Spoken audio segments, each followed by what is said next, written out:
বাংলাদেশ জামায়াতে ইসলামীর ইফতার মাহফিল অনুষ্ঠিত হয়েছে। ২০ মার্চ বৃহস্পতিবার বিকালে জামায়াতে ইসলামী শেরপুর সদর উপজেলা শাখা ও পৌর শাখার আয়োজনে জি.কে পাইলট উচ্চ বিদ্যালয়ের হলরুমে শিক্ষক মণ্ডলী ও উলামায়ে কেরামদের নিয়ে ইফতার মাহফিল অনুষ্ঠিত হয়।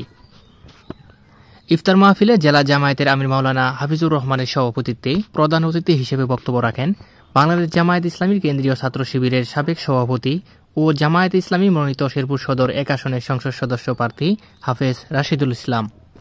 এই সময় শেরপুর পৌর শহর জামায়াতের সহ সেক্রেটারি প্রভাষক মোহাম্মদ জাহিদ আনোয়ারের সঞ্চালনায় বিশেষ অতিথি হিসেবে বক্তব্য রাখেন বাংলাদেশ জামায়াত ইসলামীর শেরপুর জেলা শাখার সাবেক সেক্রেটারি মাওলানা আব্দুল বাতেন, কর্মপরিষদ সদস্য ডাক্তার আনোয়ার হোসাইন, মাওলানা আব্দুল আউয়াল, সদর উপজেলা আমির মাওলানা আতাউর রহমান, সেক্রেটারি মাওলানা আব্দুস সুবাহান, নায়েবে আমির মাওলানা নূরে আলম সিদ্দিকী সহ জেলা উপজেলার জামায়াত ইসলামী নেতাকর্মীগণ উপস্থিত ছিলেন। শামসুল হক, শেরপুর।